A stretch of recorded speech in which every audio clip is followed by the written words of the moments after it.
are in the world. My name is Roberto Alvarez. I'm the Executive Director of the GFCC. We're here today for another Driving Innovation in Times of Crisis session in partnership with JST, Japan Science and Technology Agency, and Gallup. Thank you so much for joining us. If you have not heard about the GFCC, and this is your first time here, the GFCC, it's a global multi-stakeholder membership organization based out of Washington, D.C. in the United States. Our members are corporations, universities, private sector, councils, industry, commerce, federations, chambers, and alike, and a fourth category, government agencies. So thank you so much for being here. It's great to have you all. We have people joining us from various countries in the globe. The GFCC has a footprint in 35 countries.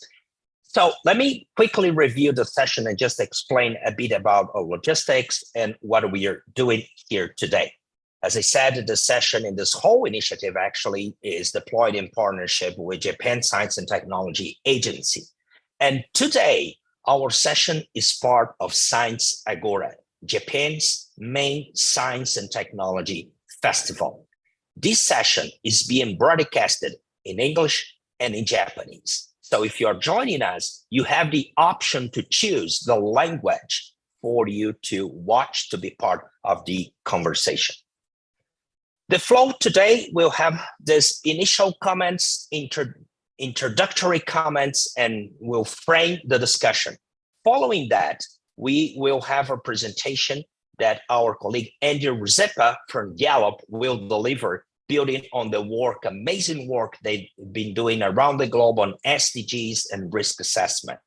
Following that, we have three leaders coming from different parts of the globe and different perspectives. Each one of them will make remarks, and we will also have the opportunity to pose a few questions, trying to explore a bit more about what they are bringing to the conversation.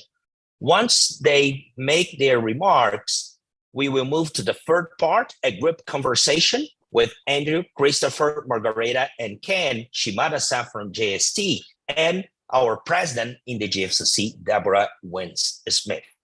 If you have a question, please put that question on the Q&A. I will be facilitating the session and pulling those questions. This is the second Driving Innovation in Times of Crisis session. Our topic for today is the next crisis. What are the risks? What are the issues that are emerging, and how we can prepare for those? So without further ado, I want to turn to you, Deborah, to help us frame this whole conversation, not just thinking from a GFCC perspective, but your work as a leader in science, technology, innovation, the things that you led at the Council on Competitiveness in the United States and beyond. And thank you so much for being here, Deborah. Thank you, Roberto. And let me welcome everyone as well to this very important, very timely session that we're going to have today with leaders from around the world joining. It's really a great pleasure to be part of the Japan Science and Technology Agora. Thank you, Shimada-san, our colleague and friend from JST, for your leadership, and all of our partners and friends in Japan. Well, we certainly can say we're living in a time of crisis as we have this session. In the last few weeks, we've seen, as we all know, the tremendous turmoil, conflict, what's erupted in the Middle East that none of us really could have predicted. And I think with all the tragedy and the uncertainty going on, this illustrates that being prepared, understanding, and having the agility and the capability to, yes, respond and react, but to have resiliency and recovery is something that cuts across every dimension of life, including in the geostrategic, geopolitical era. The U.S. Council on Competitiveness has been a pioneer for many years, really over 20 years, in looking at enterprise resiliency really as the system of processes and capabilities that take us way beyond risk identification and risk management.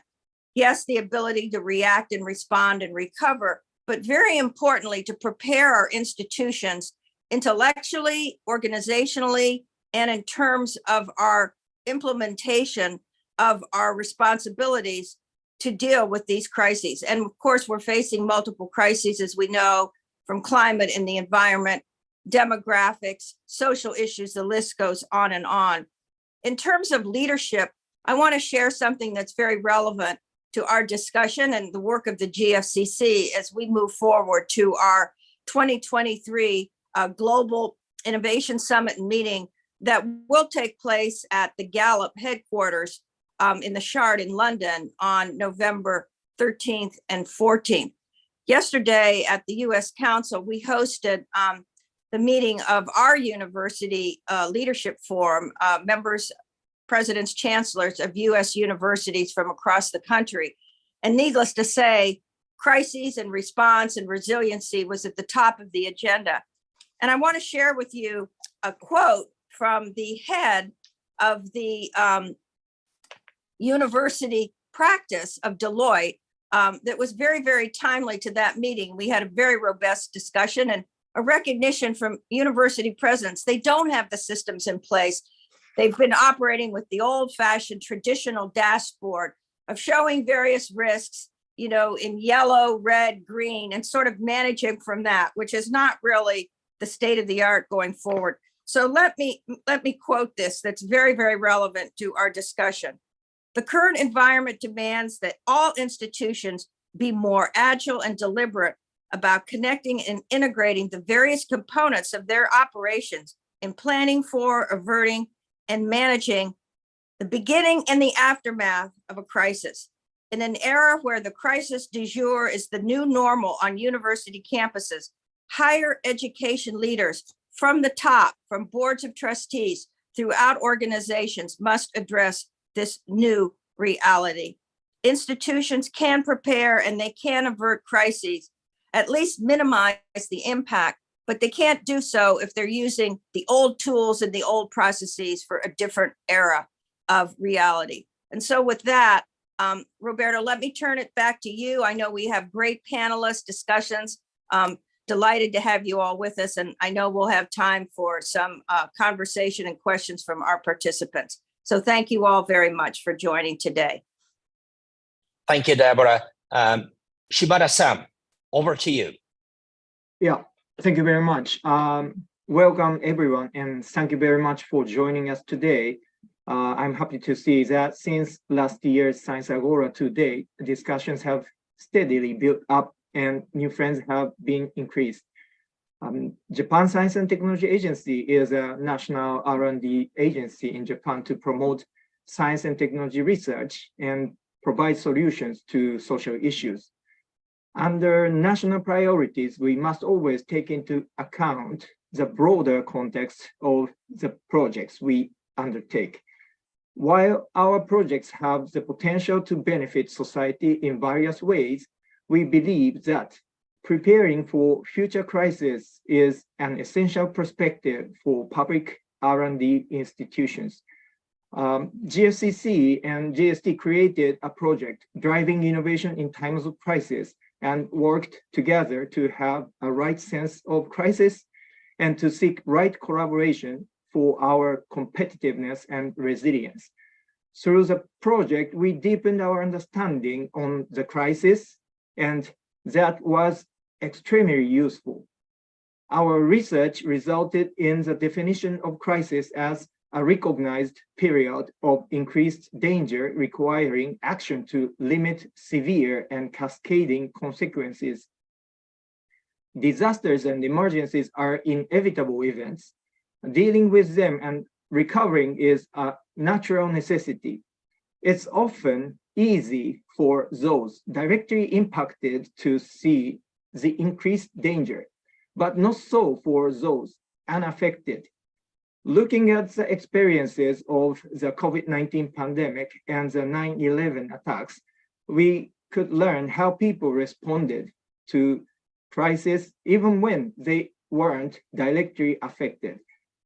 Throughout the study, I might get two key takeaways. First, a crisis is subjective, and not everyone agrees on what constitutes one. universal preparedness is difficult.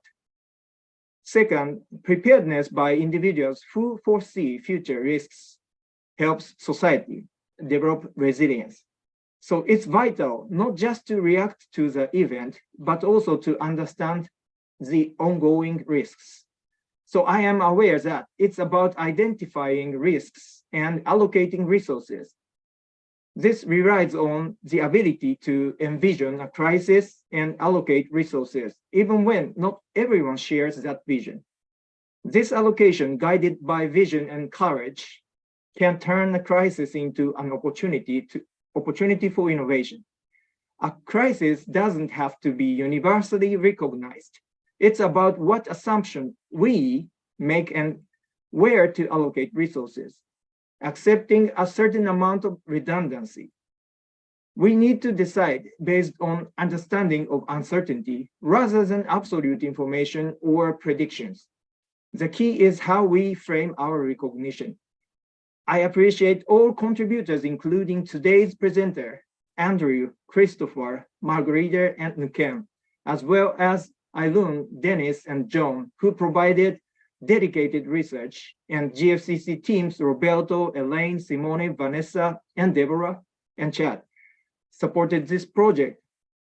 I also would like to mention Professor Hayashi and Dr. Allen support us with their knowledge. I'm sorry that I could not name all the people who helped us, but the project is running, and I'm looking forward to continuing discussion on this issue. Thank you very much. Thank you, Shimada-san. Talking about naming people who have really made this happen, there's someone that we need to thank. That's you. Thank you so much for your partnership over the years and advancing various things, not just driving innovation in times of crisis, Shimada-san. But you mentioned risks, and we could hardly think about someone that would be better positioned in the world to talk about risks than Andrew Rizepa. Andrew, it's a pleasure to have you here, to be with you again. As Deborah said, we in around 2 weeks, we'll be in London again at Gallup's. We were there together in 2016. You hosted us in 2016. So we're excited about going back. And I really want to turn to you. You've been doing a lot of things related to sustainable development. You are the person in Gallup basically leading the engagement related to the sustainable development goals, working with the UN system, working with the World Food Organization. You were a partner with Gallup, and we could also hardly think about an organization that has the capabilities that you have in terms of polling opinions, polling data from around the globe from more than 140 countries through your world poll. And I know you recently finalized the work with the Lloyd's Foundation that you led about risks infrastructure. So the floor is yours, Andrew. It's great to have you here. Please. It's a huge pleasure. So first of all, thank you. And thank you for your ongoing partnership with Gallup. We hugely appreciate it and value it. And so, as Roberto mentioned, Gallup for a while has been undertaking a significant amount of global research, specifically on the topic of risks. So I tend to present a few slides. Please let me know when you have visibility. Fantastic.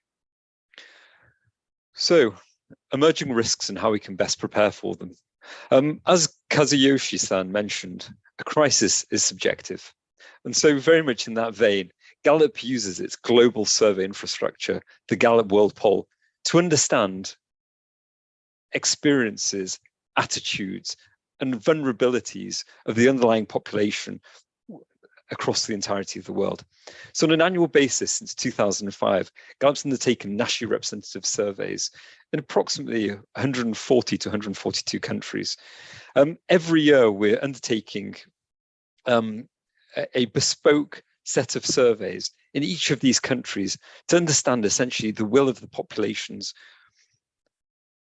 In 2009, in collaboration with the Lloyd's Register Foundation, we decided that we were going to try and crack one of the biggest conundrums, essentially understanding experiences and attitudes to risk. So, as you can see here, the Lloyd's Register Foundation has this core fundamental mandate in order to improve safety. And they recognize that although they were very much from an engineering background, that unless you can understand the human in the loop, the people, then ultimately any intervention that you develop is automatically going to be missing a key component. And so leveraging the WorldPol infrastructure, we've collaborated to use that to understand and shine a light on key major risks. So we've currently in the process of wrapping up the third global iteration of this. So as mentioned, there have already been 2 waves. And so the data I'll present today represents work from those 2 waves, with the third being released next year. So please pay attention for that next iteration that comes through. But ultimately, the World Risk Poll looks at risks and harms in daily life, safety, risks, harms at work. And then we have a rotating set of modules to tackle emerging risks, risks which there's very poor metrics. And so ultimately, by using this infrastructure, which enables us to understand attitudes and behaviors of people regardless of levels of income, regardless of location, we can really start to add data where it's been woefully missing in the past. Many of you will be familiar with the Rumsfeld matrix, which is essentially a derivative of kind of the Johari window. And so the key risks that I'm going to discuss today, I'm going to try and map onto that. So namely, established risks, food insecurity. Second, emerging risks. So climate change, where there's already starting to be an emerged consensus. Artificial intelligence, where there is no emerged consensus. And then finally, looking at this concept of agency and vulnerability, because obviously risks are one thing, but then ultimately the populations within which those risks manifest themselves is equally important. So starting with food insecurity. The WorldPol infrastructure is used for measuring multiple SDG indicators. And one of those SDG indicators is SDG 2.1.2, the Food Insecurity Experience Scale. So since 2014, actually predating the SDGs, we've essentially been taking the pulse of the world in terms of their food security status. And so every year you'll see this report called the SOFI, the State of Food Insecurity and Nutrition in the World. And in there you'll see a set of charts which discuss the prevalence of moderate and severe food insecurity. Essentially, that indicator is the amalgamation of 8 questions which are implemented through these nationally representative surveys across the entirety of the world. And so those 8 questions map onto essentially a hierarchy of experiences of food insecurity, starting off with people worrying for running out of food, all the way through to going without food for an entire day.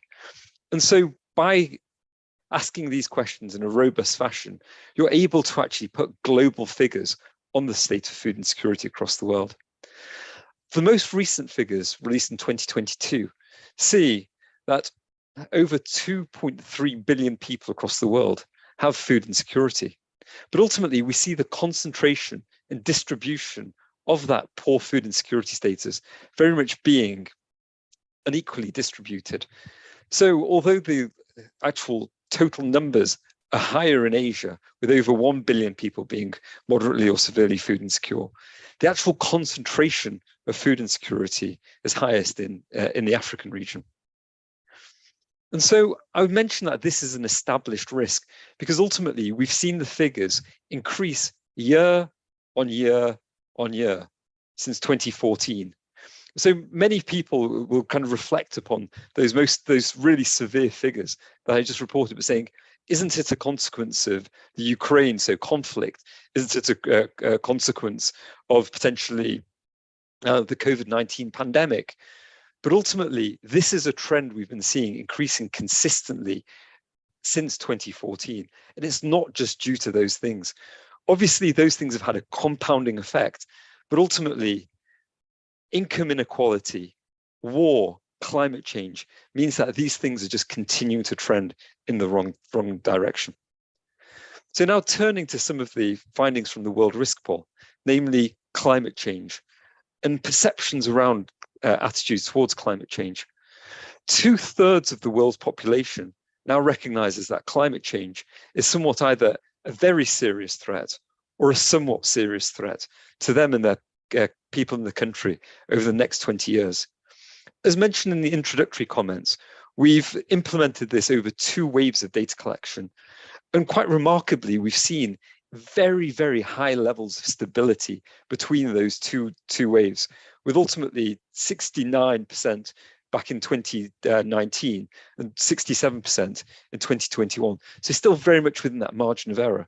Perhaps even more starkly, that percentage of the world's population who see it as a very serious threat, 44%, has remained consistent over those 2 waves. We see higher education attainment being very much associated with greater climate risk perceptions. And so because of that, perhaps maybe it's unsurprising that we're seeing a great deal of stability in these figures, because ultimately levels of education attainment don't change rapidly, which also kind of implies that you'd expect a fair amount of consistency in that. We see that attitudes towards climate change are very much impacted by the local economy. So for here, Lloyd's Register Foundation disaggregated the data on a state-by-state basis. And so although in Canada, over 60% of the population believe that climate change is a very serious risk, you see that the state of Alberta, which owns 98% of Canada's oil reserves, where that figure drops to less than 40%. So very much you see kind of economics almost kind of overriding those perceptions around what is a true risk. We also see that manifest itself on a state-by-state level, where some of the largest hydrocarbon producing nations have some of the lowest levels of perceived risk of climate change. And so now turning to the concept of AI. So obviously we've got this emerging risk. You can't open a newspaper today without discussions of ChatGPT and its potential effect. But remembering that this piece of research dates back to 2021, before the formal open release of ChatGPT. And so we asked this question around whether artificial intelligence will mostly help or mostly harm people in the country over the next 20 years. So you can see that we had to create an introductory comment, because ultimately, because we're asking people of all levels of education, all levels of urbanicity, pretty much across the majority of the world, it was necessary for us to really ensure that everyone had the same underlying anchoring concept of artificial intelligence. We see this whole perception around the help versus harm ratio manifest itself within countries, very much driven by those countries who have a leading edge, very much being more positive about it. I suppose to that effect, North America is perhaps one of the outliers as kind of the home of Silicon Valley. We were actually expecting to see far, far greater levels of that help level. When you disaggregate the data further by gender, actually men have a far more positive perception of AI versus women, perhaps maybe reflecting that whole attitude around AI potentially being a challenge for many of those traditional jobs undertaken by women. Perhaps also interestingly is that recognition that AI can have a compounding effect on discrimination that already exists. Obviously, with the large language models used to underpin a number of these artificial intelligence, using information that's already there, it can often reflect discriminations that exist.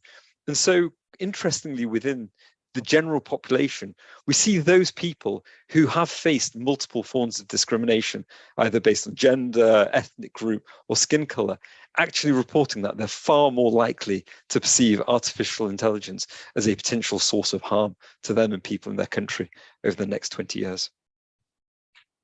So risks exist, but they don't exist in a vacuum. It's the intersection between the risks and the people. And so that's why it's necessary to look at agency and also the vulnerability of the people. So although we frame this in a positive light, that 52% of people worldwide believe they can protect themselves and their families in the event of a disaster, Perhaps starkly, it's that 36% of the global population who believe that they can't. And so when you actually start to disaggregate this on a country by country and regional basis, you actually see a very, very strong gradient there, both by education, but also by quality of infrastructure and perceptions around the quality of infrastructure in relation to the beliefs around individuals' own ability to prepare for disasters. And then finally, finances are hugely important in terms of people's ability to be resilient. Within the World Risk Poll, we captured a whole array of different forms of vulnerabilities and also assets. But perhaps maybe this is one of the most important. And so we see that globally, a third of people can only cover their basic needs for less than 1 month if they lose all their income. In some regions of the world, such as Northern Africa and Southern Asia, that figure almost reaches 50%. When you look at it from the less than a week, almost a quarter of the population in both of those two regions would struggle should they lose their source of income. So, opening things up for discussion and questions, we actually see a huge number of these risks. Although we've discussed them in isolation, they do not exist in isolation. They have a compounding effect. And so very much it's necessary to take a systems approach to addressing these. And also better focusing in terms of some of those sources of vulnerability in order so that we can actually have action that sticks. Thank you.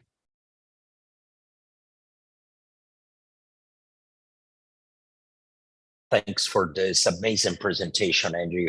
And for all of you who are part of our session today, feel free to share questions on the chat. We'll have a few minutes here to engage with Andrew.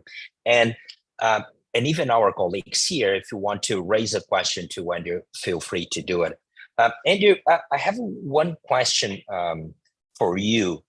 When you see this, I think that one important message that you shared here is that the perception of risk is associated to the stocks of resources in societies in some way. Those societies that are more resourced economically, in terms of infrastructure, in general, they believe that they're better prepared to face future challenges and risks. But also, there's another, like the inverse relation in terms of people and societies where you have more access to higher education, you have a higher perception of certain risks. So there's an interplay between the stocks of capabilities and resources in societies and how risks are perceived and people feel prepared. Is there anything that has surprised you when you had a look to this whole spectrum of risks and that came as an outlier in relation to this pattern, or something that really called your attention that you were not expecting? Yeah, so when we're examining risks and vulnerabilities, we're also looking at not only kind of assets, but also stocks of capital. And so within the DRR field, you can't talk about capital without talking about social capital. Essentially, the resilience of societies, how people rally together to help each other. So in order to measure this, we actually used an operationalized version of kind of the wallet experiment. Many of you will be familiar with the academics who dropped a wallet filled with cash to see if it would be returned. And so essentially, we asked the question, if you were to drop a wallet or a bag or a purse of money containing a large amount of money with your address, do you think a stranger would return it, a neighbor would return it, and a policeman would return it? And so that's actually turned out to be not only an incredibly powerful measure of social capital, but it's also an incredibly powerful leading indicator of societal well-being. So one of the very much worst things that can happen to an individual is long-term unemployment. It has a scarring effect on individuals' well-being, which lasts far longer than the time that they're actually out of work.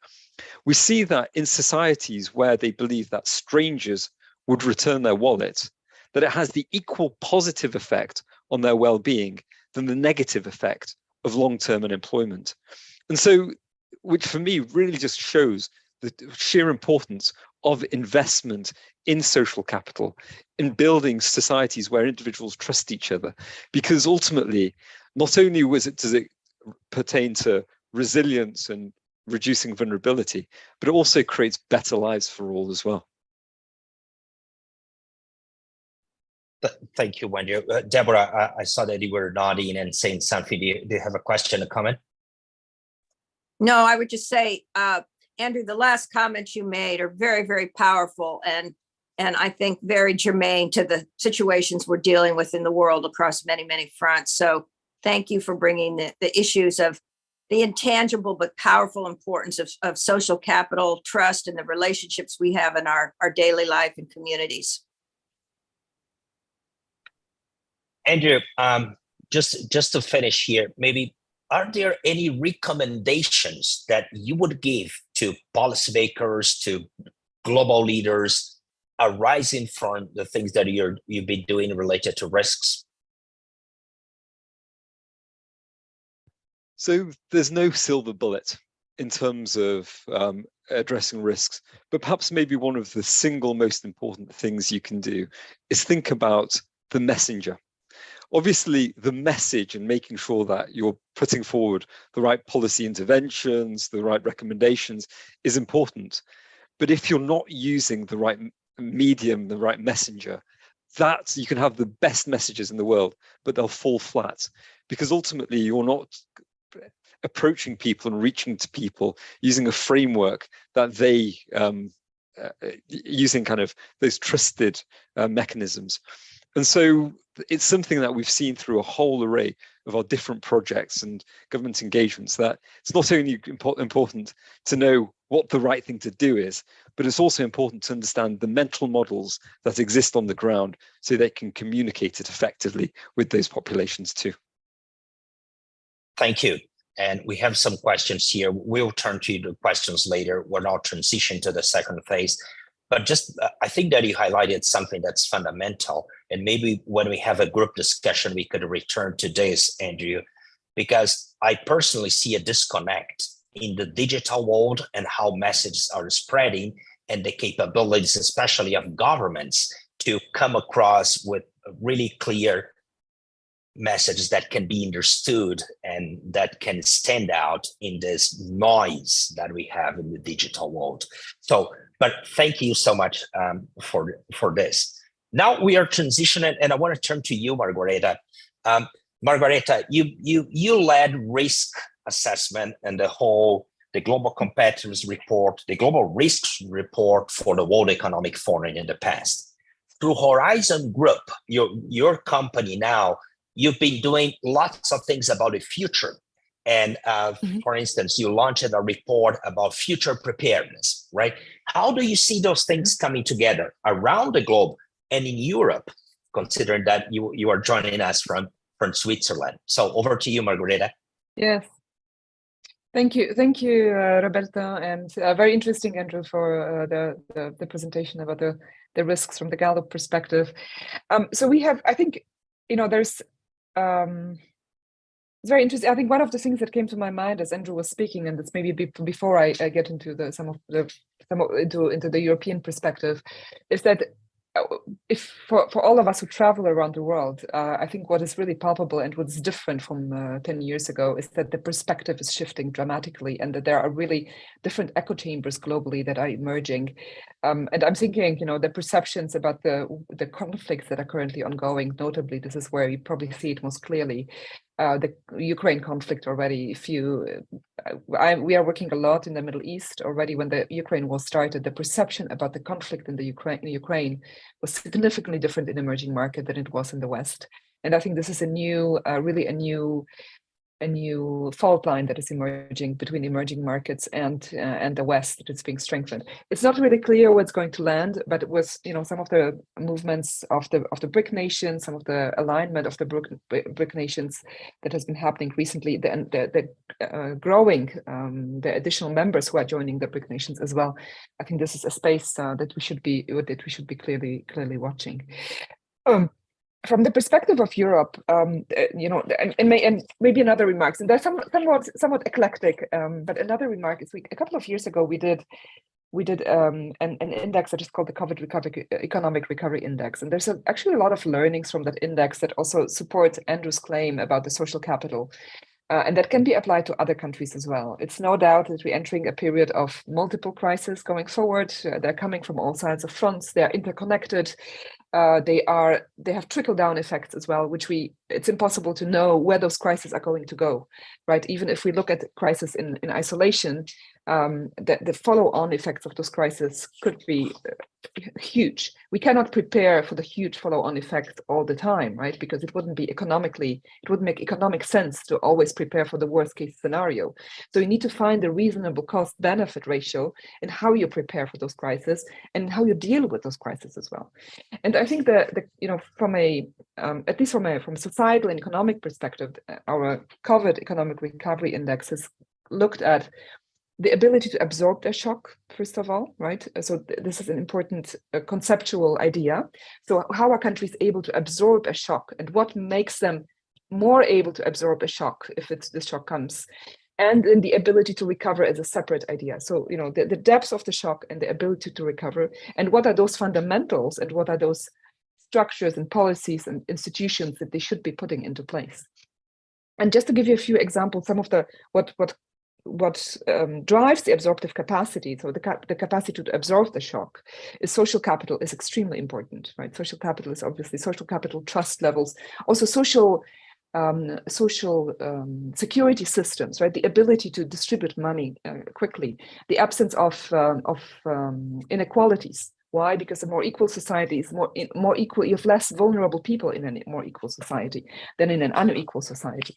So this could drive many of the decisions as well at the country level, but also things like debt levels, right? Debt levels are a huge determinant of how well countries can absorb shocks, because all shocks have an impact on public finances sooner or later, either because money needs to be dispersed for humanitarian reasons, or to deal with the shock in the immediate term, or because it has a long-term effects on the economy as well. And then obviously the factors that Andrew has mentioned as well: food security, functioning of the IT system, functioning of the health system. So those core systems that are in place that need to be functioning. And then when you think about the ability to recover over the longer term, it's more about governance as well, right? Governance is a very important factor of how countries can recover in the long term. And I suspect, actually, by the way, that to a large extent, whether people view AI as positive or not, or change as positive or not, is related to the strength of the governance systems in the country. Because if you have confidence that your country can deal with those changes, then you react to those changes significantly differently than if you don't have the governance. And actually, it would be interesting to correlate your results, Andrew, with some governance indicators as well. And then, other factors that drive economic resilience, obviously digital economy strengths, because having the digital and the analog economy is complementary. So it's a resilience factor to have a redundancy in the system. Education and skills as well over the long term, and some other factors as well, financial system strengths, etc. So the more traditional competitiveness and growth strategies. So that's some of our fairly recent thinking and learnings from what we have seen around how to deal with those shocks at the country level. Now, taking a look at Europe, obviously there are a number of similar to the global picture. There's obviously a lot of concern about the geopolitical developments around the world, right? I think in Europe, felt through the Ukraine war and even the proximity to the Israel conflict, geographical proximity to the Israel conflict, felt much more strongly. There have been a number of terrorist attacks, or 2 or 3, I think, in France and Belgium as well, that were direct consequence of the war. So there's clearly a concern about security emanating from the current geopolitical situation. There is, as a result, and also as a result of the geopolitical war, the Ukraine war, there's a remilitarization also happening in Europe. There's a big spending on Iraq around the world, but in Europe it's something new. It hasn't happened for a very long time. So this is a real change in how the Europeans perceive also their role as well. And a lot of discussion about whether there should be obviously a more a stronger overall European response rather than country level response. So, geopolitical fronts, I think there's a lot of change as well. The other issues, I think one of the main challenges on the societal side that Europe will be facing, and that is there in the background, is certainly the demographic trends, and it's starting to be felt much more strongly than in the past. We've been talking about the demographic risks for a very, very long time in Europe. They are currently hitting the industry very strongly. There are labor shortages in many industries in Europe, skills shortages in many industries in Europe that are being reported in the different countries as well, which is something very new. And at the same time, this is accompanied by changes to the immigration attitudes as well, right? There seems to be a change towards immigration attitudes. I think Europe is moving away from a more open stance towards immigration. Germany has recently announced that it's going to start sending back many of the refugees that came, which is a significant change in the policy agenda as well. On the demographic side as well, it's not just Western Europe, it's not just Southern Europe. Italy has one of the lowest birth rates, by the way, in the world, right? So it's Southern Europe, Western Europe, but now also Eastern Europe, which is becoming which is aging very rapidly, with some of the lowest replacement rates in the world. So when you look at I think Czech Republic, Poland, Hungary, those countries have some of the lowest replacement rates in the world. Still fairly young populations because they come off a wave, of a bulge from the previous years. It was but a space again to be watched for the following years, for the future years. And maybe one last risk as well. Obviously, we cannot speak about this without talking about the environmental risks that are on everybody's mind. I think there's been talk about this globally as well. There has been a lot of discussion about environmental risk in recent months here as well, due to the hot summer, very extremely hot summer, and some of the natural catastrophes also that ensued. And maybe one last aspect, economically, there is some countries are entering a slowdown period. So also, the UK wasn't doing very well recently. Germany just started slowing down as well, quite significantly, minus 0.4% for currently comparing to previous years. So entering a negative growth period. Hopefully, we don't know how it's going to continue, obviously, but the latest numbers are not very reassuring. So there could be also risk coming from that side in Europe in the future. I stop here, and maybe there's another opportunity to talk. Yeah, thank you, Margareta. I have a comment for everybody here, including you, Shimada-san. If you have a question, please do not put that question on the chat. Use the Q&A feature here, because that helps us to keep track of all the questions. Margareta, you just made me remember one of my favorite books, Free from Fear.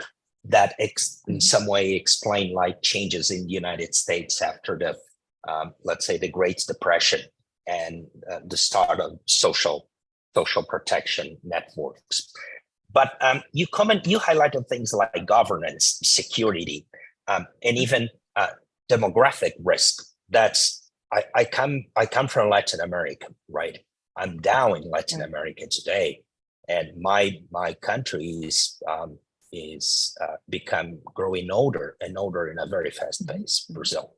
But also we see that in Korea, in Japan, and now in China. So that's a critical issue. Quick question for 30 seconds. Where in the world are you seeing those risks being best addressed? Governance, security, the demographic risk. What stands out to you?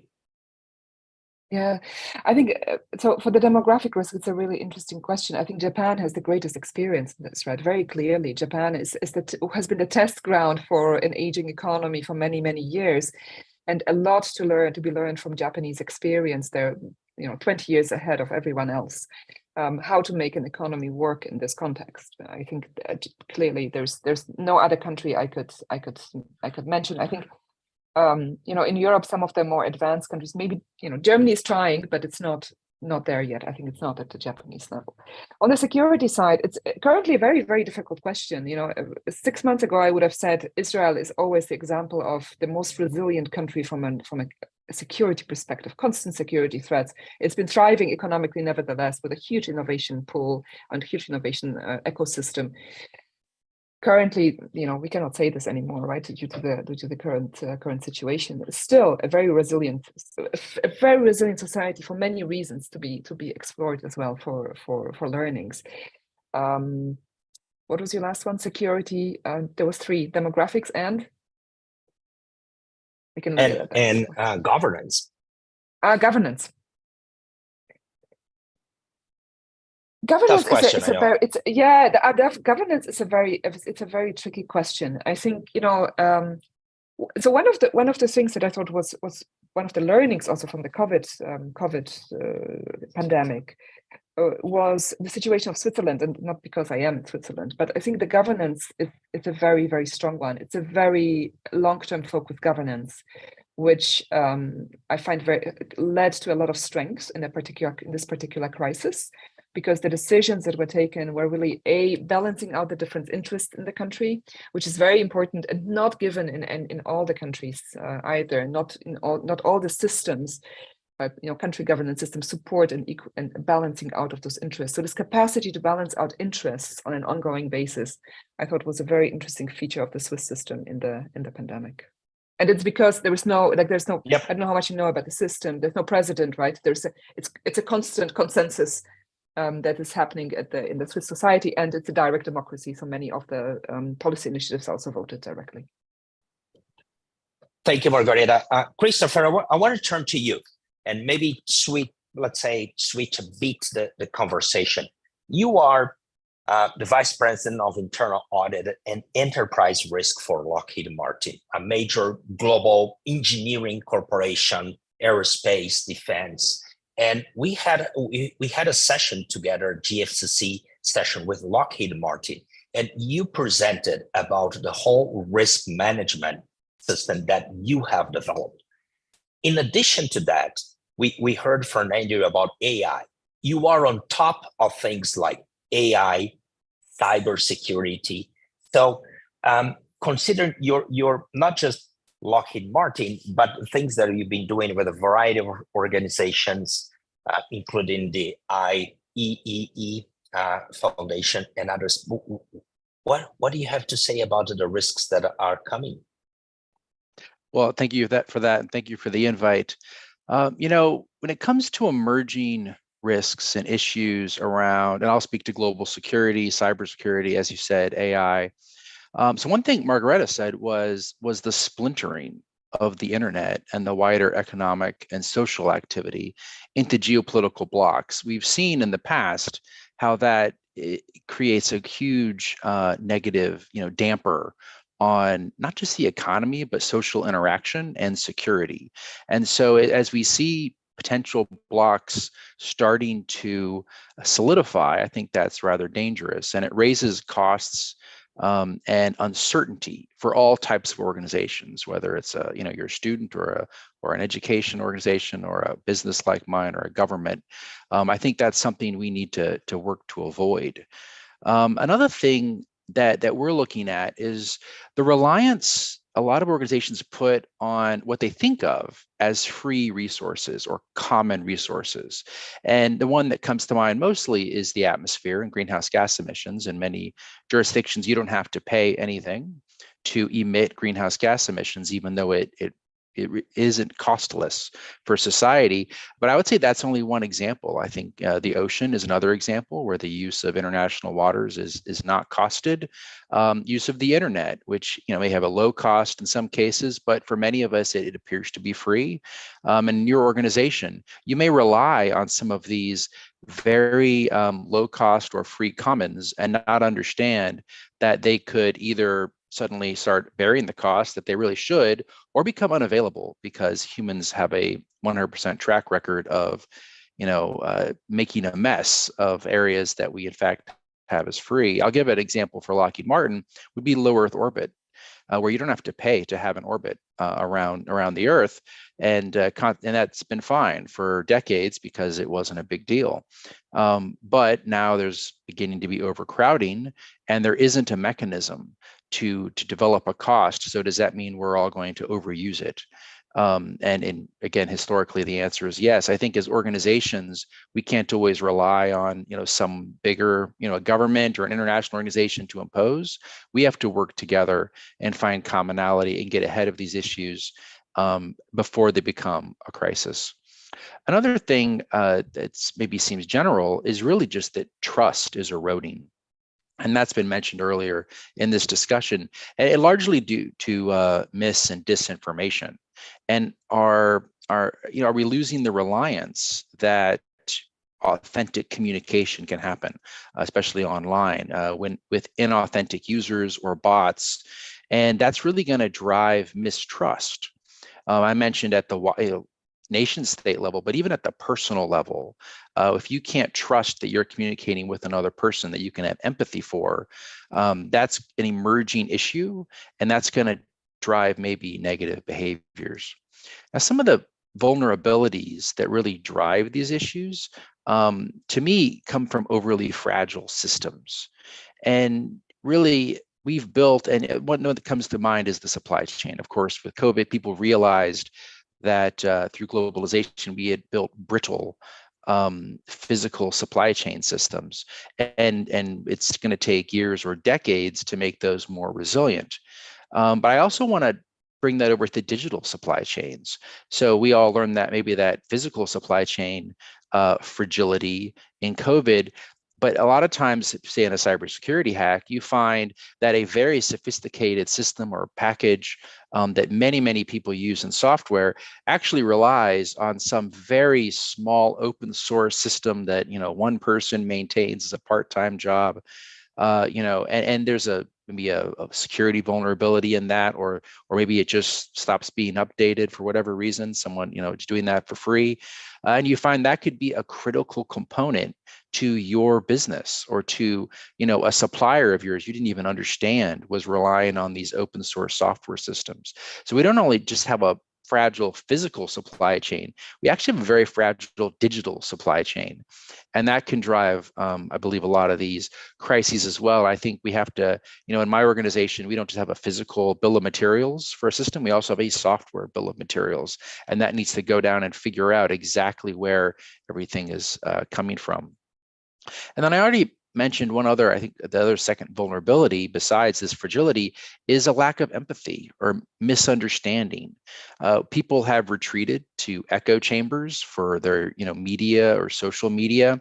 And this can really break down the human bond that should keep crises from boiling over. If you look during the Cold War or other times, often whether it was a leader or a mid-level leader, things could have gotten out of hand, but didn't, because humans kept their emotions under control, understood that you're dealing with other people, and kept empathy.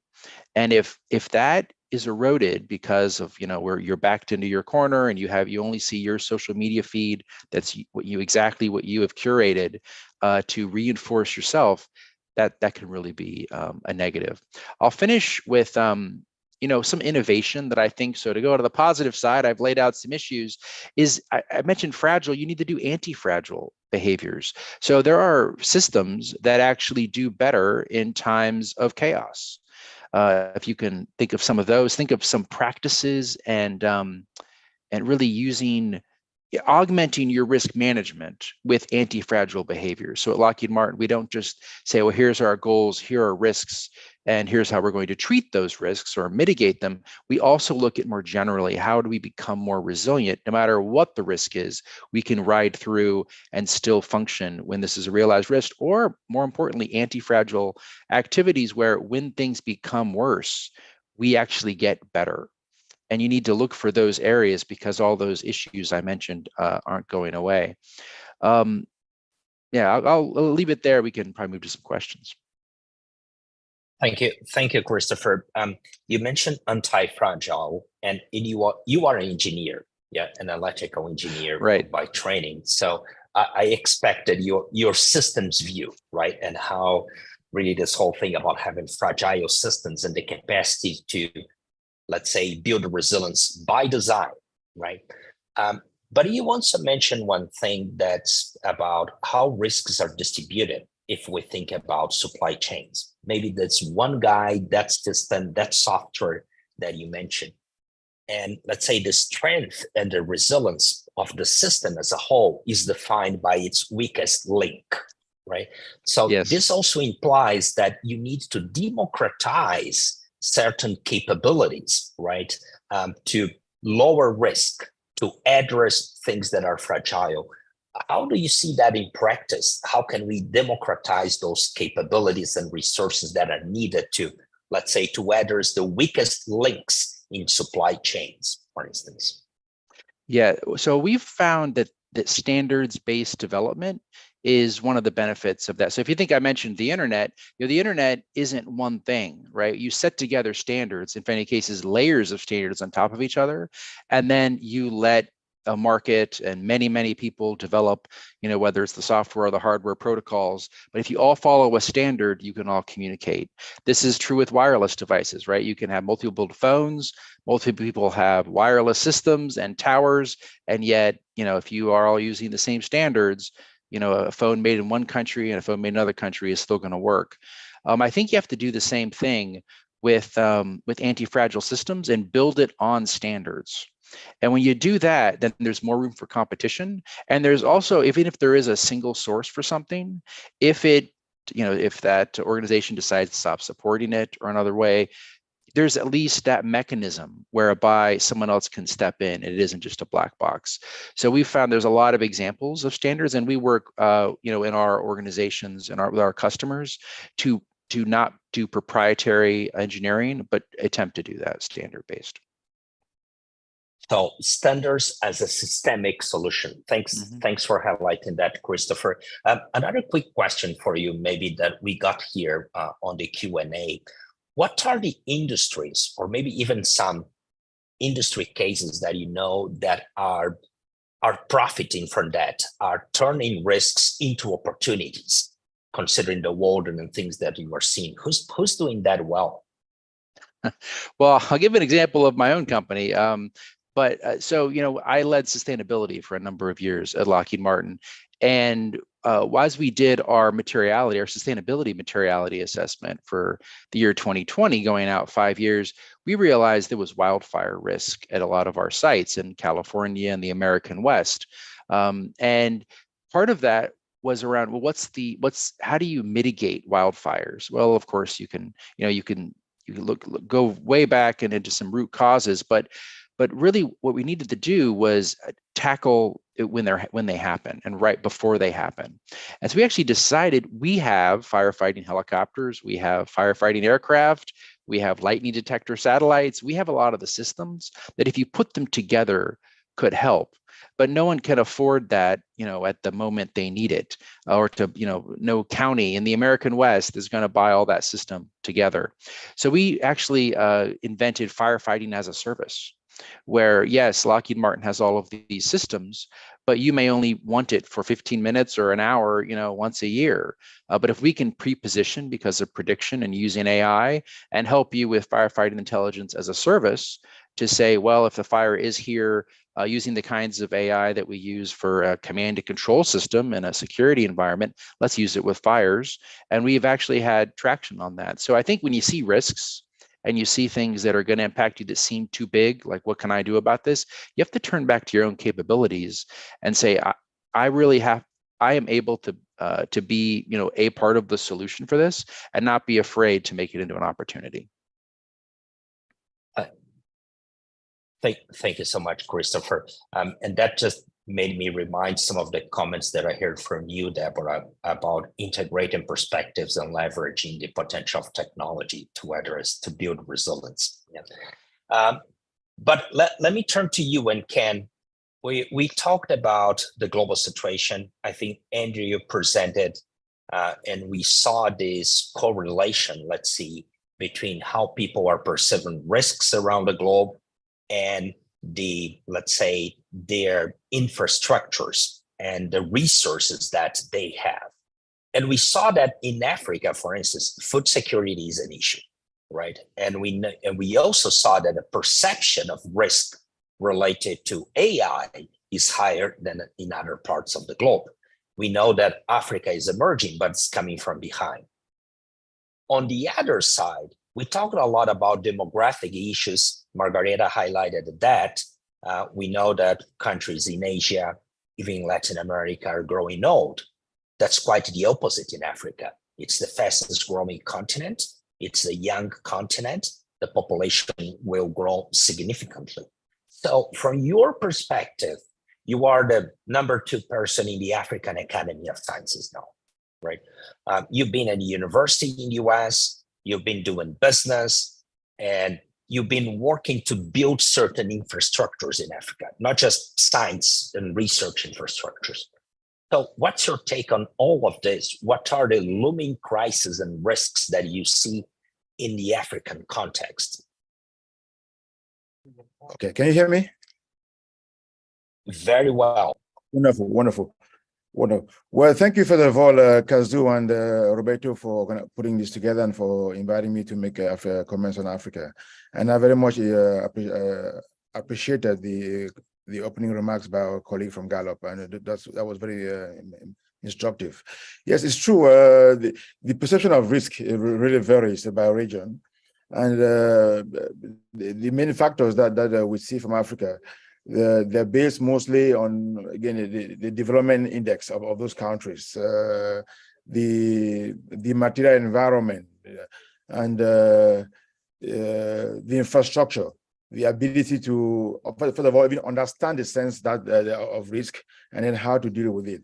Africa happens to have to still be on the low development in the index side, but one of the assets that the continent has, comparatively outside of infrastructure and other more advanced societies, is their cultural resilience. Culturally, the African continent, folks here, they've really adapted to a certain community lifestyle, a certain way of dealing with less advanced infrastructure in mitigating the things that arise in their daily environment. Discussions of climate change, for example, discussions of health, the way the northern countries would perceive the risk or react to risk would not be exactly the same as someone in Africa who would react. Partly because they understand that they are not in the same level of material advancement. So the community way of living kicks into gear much more strongly. The specific risk that dominate African life are much less of the things that one would see in the other presentation, like AI, right? Because that's still a little bit outside of lots of the practical realities. But things like civil conflicts, things like migration and the effects of climate change, those are by far more immediate to livelihood. The desert, the Sahara Desert is expanding down south because of climate, migratory patterns, effect on food and agricultural productivity. They are much more pronounced.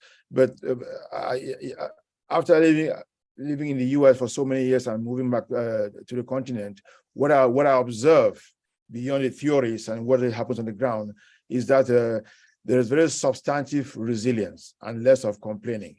Very substantive, especially on cultural links, community lifestyle, brother's keeper, sister's keeper, and much less on technology that is not very, very dominant in the environment.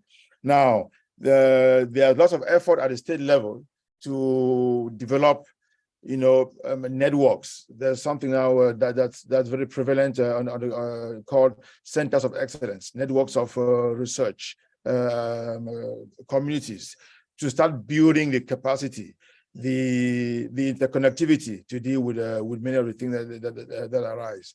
Africa happens to be 54 countries in that one continent, and they have different capacities to mitigate things that arise that pose risk to life and society. But nevertheless, they do have an approach that they develop very strongly through these networks of centers of research, of excellence, sharing and aggregating resources so that one country steps in if another country has problems. Regional approach to handling problems. So when you mention of Africa, it's highly it is difficult to say Africa because there's this diversity in region and countries and governance and all this infrastructure. But then there's a very strong regional approach to what Africans are doing to mitigate risk. So a risk that an American or a European or even a Japanese would react to very strongly might not be the exact same risk and the same level of reaction that an African institution will react to, or an African person will react to. They've got a little bit more used to adapting to matters arising in society with less resources, but still maintaining the human aspect of life and still retaining the aspects that in their context is meaningful living, very meaningful living. So here in Kenya, for example, where I am, you would see very, very often challenges to agriculture, for example. The Ukraine problem provided risk to agriculture with fertilizers being available on the continent. But if you look how the governors handle it, we're working with Rwanda, with Uganda, with neighboring countries. They've been able to mitigate many of those things that otherwise would have really destabilized the agricultural ecosystem. So across the continent, they're building stronger resilience mechanisms, but reacting not exactly the way that somebody sitting in Washington would anticipate, would expect. And another one aspect that I don't want to let go is even the risk to something like investment and economic returns on investment and what the outside world can contribute to the continent. There's a higher perception of risk of doing business in Africa, as indicated in the various indices, the World Bank, the IMF. Even when they loan to Africa, the interest rates are different because of the higher perception of risk. But then the African continent itself is already realizing that, look, the way the outside world sees it, assesses risk, is not exactly how this is from within. And they're trying to develop alternative indices to indicate their own risk as they understand it, as they experience it, because perceptions are very, very different from the outside than what they have inside, from within the continent. So the risk perceptions based on advanced technology and advanced material quality of life, they're quite different. But Africa itself, again, it's coming out strong. They're in a different developmental rate stage than the more advanced countries.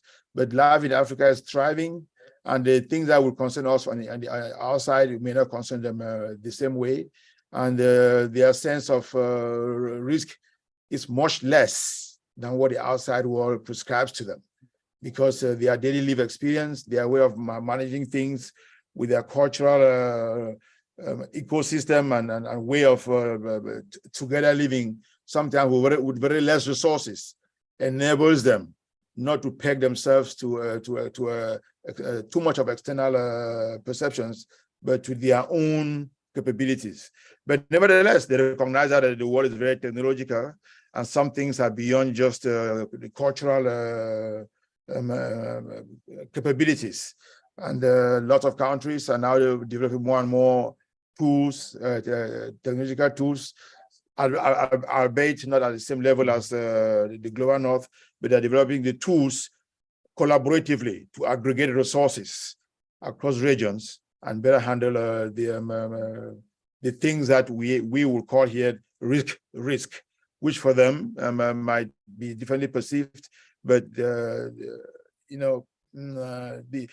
notion of aggregating resources and developing less dependence on the outside, because one of their risk factors that I noticed on the continent is that the dependence on the outside world for foreign aid, for support on health, for support for all the technical advice and technical support system that they have. They also see that as a big risk to their own capabilities to develop themselves and manage themselves. And these are not very often factored in their own risk analysis. So the many people in Africa, the leadership, the heads of states, the super system. They are trying so hard to disconnect themselves from deep dependence on external solutions to their problems. And if I may say this, that's actually the biggest risk that the continent has. The dependence upon external support to the point where it's difficult to have their own infrastructure, their own technological advancement. And you will see many continents now, many leaders now pivoting themselves towards the East, trying to work with the BRICS, because with those countries as partners, they see more material things on the ground. They see more things that enable them. Infrastructure, for example, roads. That you know, one can complain about the Chinese model in Africa, but at the end of the day, they incur higher risk on debt, but they see material things on the ground. Their ports are constructed, their roads are constructed, the IT systems are constructed, and that's not the same thing that they will get when they pivot while they're working with their traditional European partners or Western partners. So the idea of risk on the continent is not exactly what the outside world would see, and many people they pivot themselves. They assess their own problems internally and not overly rely on outside thoughts and data. So let me leave it at that. Thank you. I think three things that you mentioned. One for me is self-reliance, building self-reliance. I think that's one aspect. The other one is this notion about risks being perceived in a different way. And the three is developing the capacity to work with less resources to address those. One quick question, and Ken, what are the innovations, or maybe one innovation that you saw coming from Africa that has enabled African countries, I understand the diversity in African countries, to be better prepared to face the different things we're talking here, from climate change to AI to other challenges? One innovation that you saw coming? Oh, well, I'm not sure I actually saw it coming, but there are quite a few that are under development. Kenya, where I am, happens to be the hotbed of African innovation here in Nairobi. One of the biggest innovations is their fintech sector. Here in Kenya, 70% of the economy runs on mobile money, on mobile finance. So the risk there of their economies being pegged to the dollar, or the difficulty of intra-African trade, which is a risk to their own development. If you're in Kenya and you're buying something from Cameroon or from Senegal, you have to use a dollar and as exchange rate. So mobile money, interconnectivity of their financial system is a big innovation that is proving out to be a big game changer for Africa. The African leaders recently established what they call a free trade area, trying to collate the whole continent into one market like the EU. One of the biggest challenge there, which is a risk to the ability to achieve that objective, was just there are over 40 currencies on the continent. How do you trade with so many currency among yourselves as one market? The European Union have the euro as one currency, but the Africa doesn't have one currency.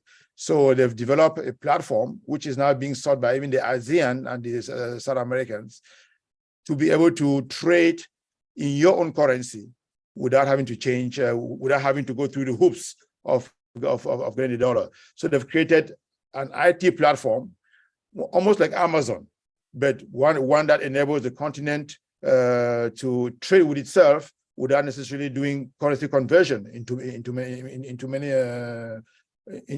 different currencies. As a matter of fact, the BRICS countries that are trying to de-dollarize and having a hard time using the yuan or which particular currency, they are looking at this model in Africa now as one that can enable a basket, what you call a basket of currencies to coexist at the same time, but then enable people not to deal with an external currency for exchange, in order to do in international trade.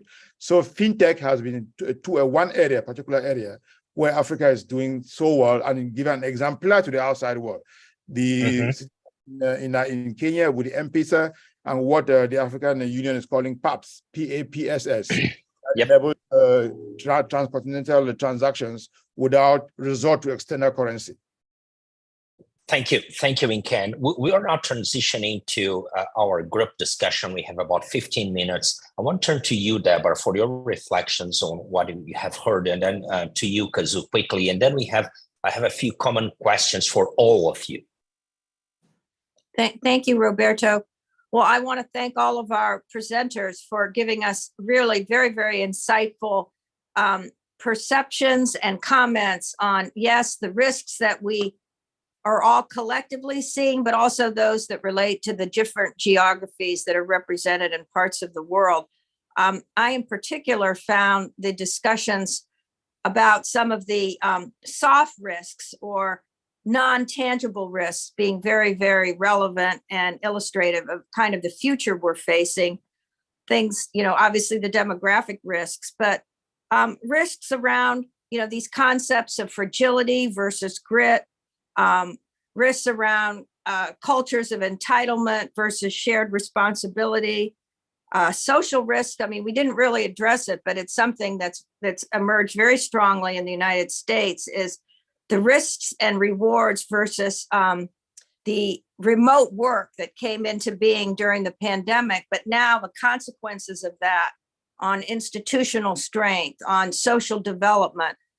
This is very true, in many institutions. For instance, and I'll just give an example, in the government world and the university world, perhaps more so than in industry and business, the demand for remote work are creating cultures that are not being developed, increasing a lot of isolation, but also the inability to have many of the services and outcomes moving at a pace that perhaps is relevant to their needs. So I found all of that very, very interesting and relevant as we go forward. We didn't really talk about, on the political front, the risks of the movement towards more autocratic systems of government, sometimes the fragility of democracies and how this enables the ability to respond to crisis. So these are all things as we go forward that have a huge impact on innovation,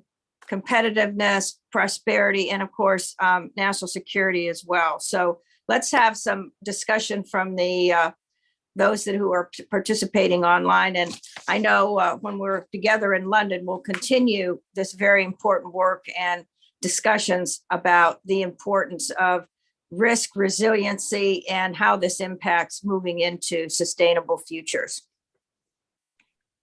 Thank you, Deborah. Kazu, any reflections on the discussion that we had until now?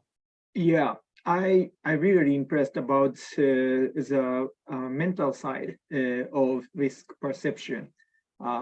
Everyone mentioned about the recognition process is very subjective, and the sense of value is very different from place to place. As Nukem mentioned, the perception for the meaning of life is very different from the areas. But as Margareta mentioned, there is a kind of objective index we can observe, and how we can connect the view of global perspective and local perspective with the empathy of the people is very, very difficult and important, I guess. So in GFCC, we need to discuss more about the connection between the global perspective and local perspective. Thank you very much. Thank you, Kazu. Well, we got various questions here. I'll try to capture some of those. And Andrew, one of the questions that we got from Panos Lolonis, it's about social capital. And it's about what we can do to actually develop social capital in practice, but something that's right on your turf. How can we measure progress in different as efforts are deployed to advance social capital? Any comments? Yeah, so there's actually a huge amount of pretty rigorous academic literature on quantifying social capital. So like Bob Putnam's work, Bowling Alone, on both bridging and bonding social capital is probably kind of the most definitive piece of work. But basically, the essence of it is that different social capitals provide different types of dividends. So bridging social capital is great for creating greater levels of intergroup cooperation, great for opening up additional economic opportunities, while bonding social capital is great for kind of well-being and kind of cohesion. And so I suppose the measurement mechanisms are already there. It's just around kind of consistency of implementation. So obviously we've been doing our piece on global well-being, but would love to potentially explore that whole element around cohesion further. Thank you, Wendy. I think another question that you mentioned that, Deborah, but it's a question for everybody. We reviewed different things here. There are different situations, different types of risks, different maybe looming crises. What are the key things that each one of you see as a common thread connecting different parts of the globe and different realities in this whole context? Who wants to go first? Maybe you, Margareta, quickly. You are muted, Margareta. Let me unmute myself. Yes, I think one of the risks that has been really interesting me in recent years, because I think it's relevant to different degrees to different part of the world, but relevant to everybody, is this demographic risk. I think, as you said, every single country in the world is actually aging, right? And so the average age is increasing, even if the countries are at different levels in terms of the average age, but every country is aging, even African countries are aging.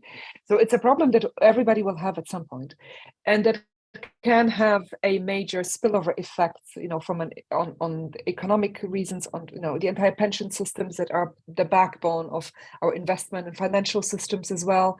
That is linked back to the entire the availability of liquidity in the past years was actually linked to the fact that so many workers and so much liquidity came into the global markets, right? Mm-hmm. Imagine we pull this back, right? So economic effects of this could be staggering, and on the overall economy could be really staggering.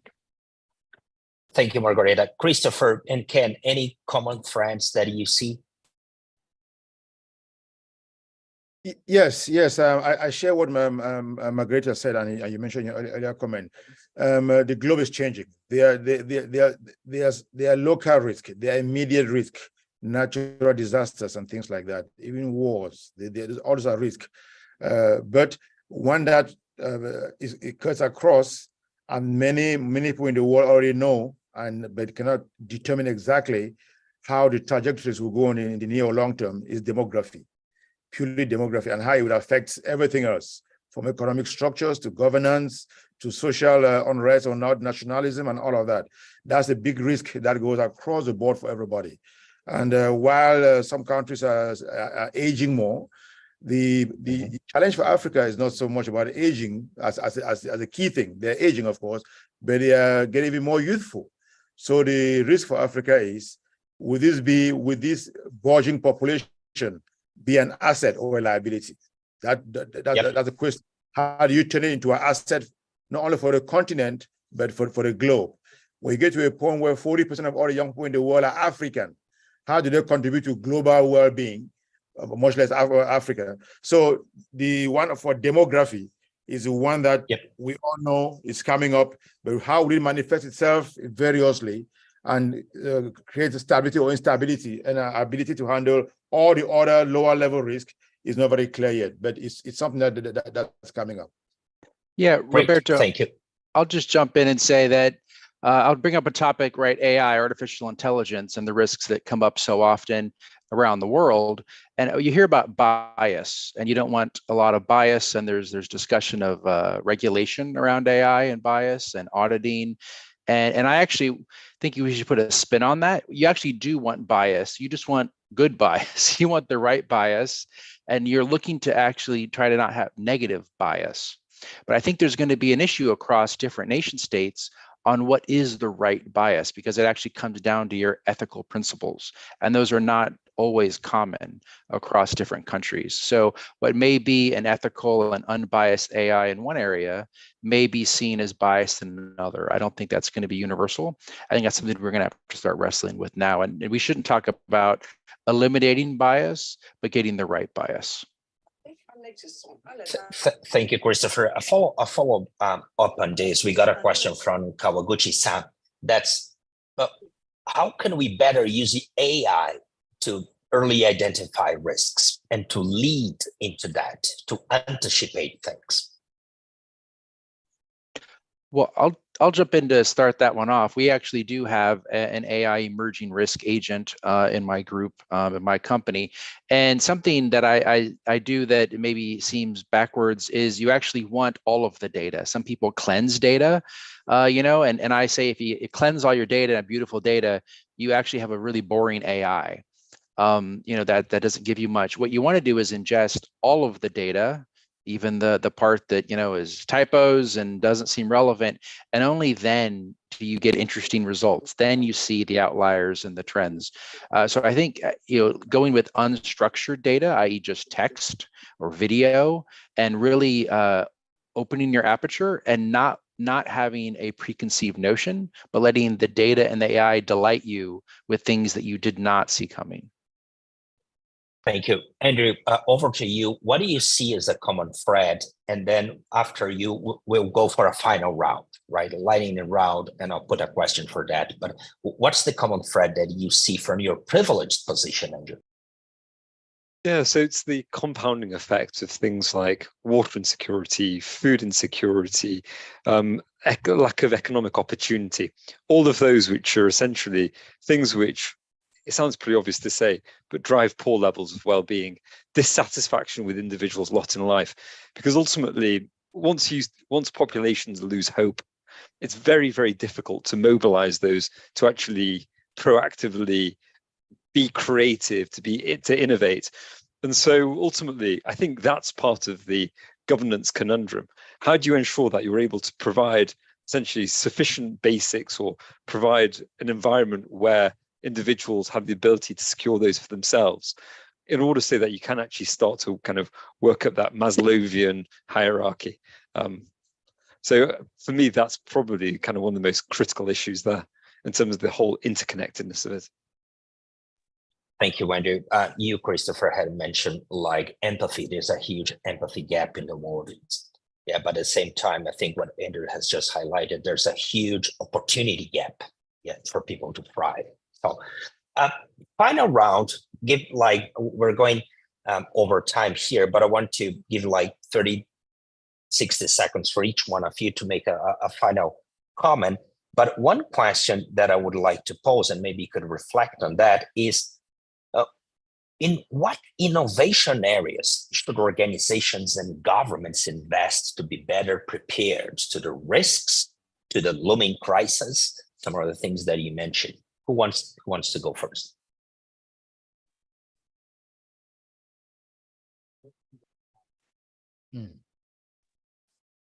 I think one of the most important things governments, need to do is to be more agile and willing to operate as an integrated system and to move out of very traditional stovepipes.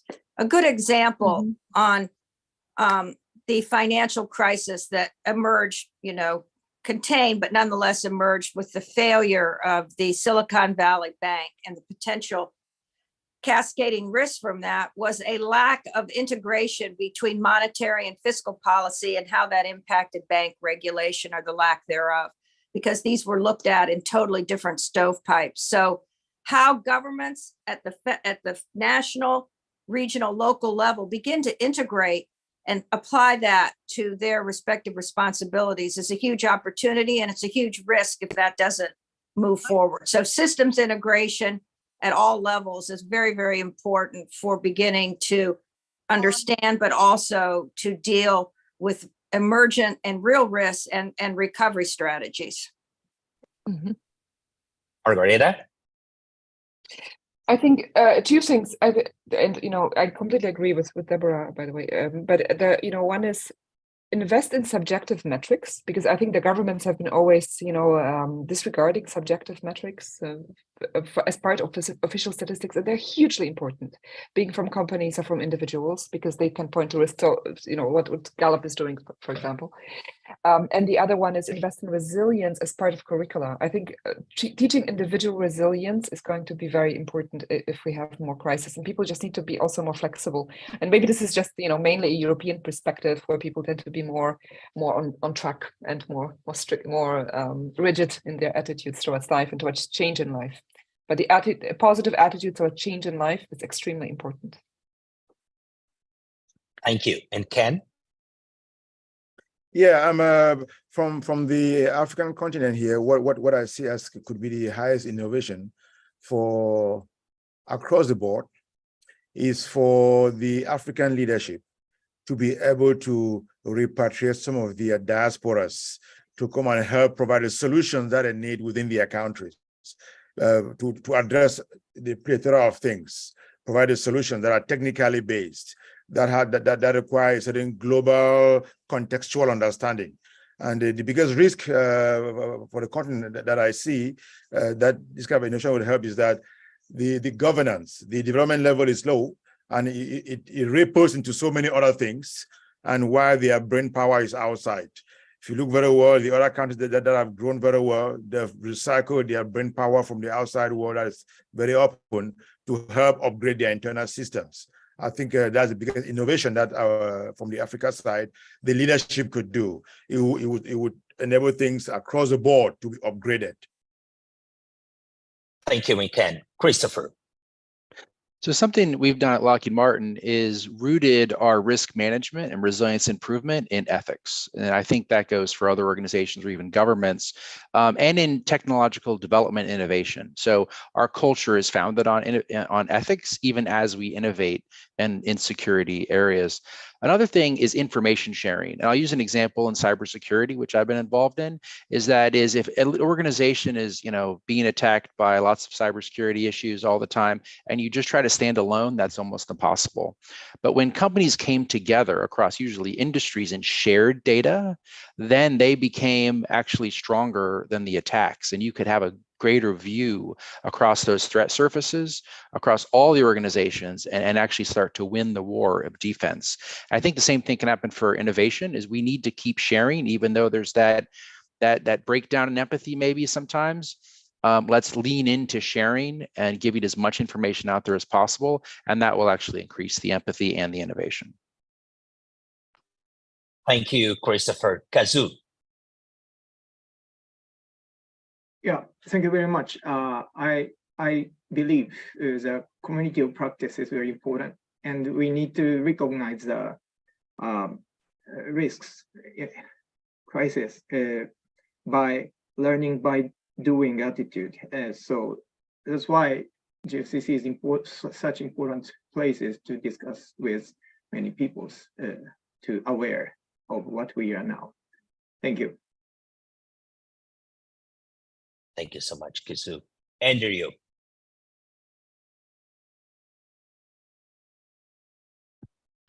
So incredibly important is government courage in being proactive in addressing future risks. So from a budgetary perspective, it's very easy to play whack-a-mole on what's the risk of the day.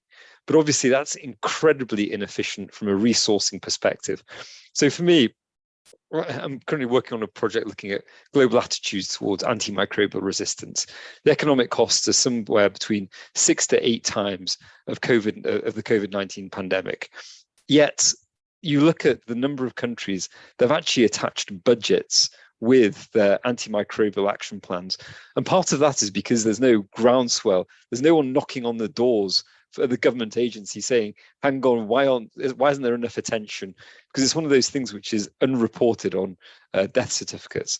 And so ultimately, governments know that these types of risks are there, that they're going to have huge staggering costs for their society.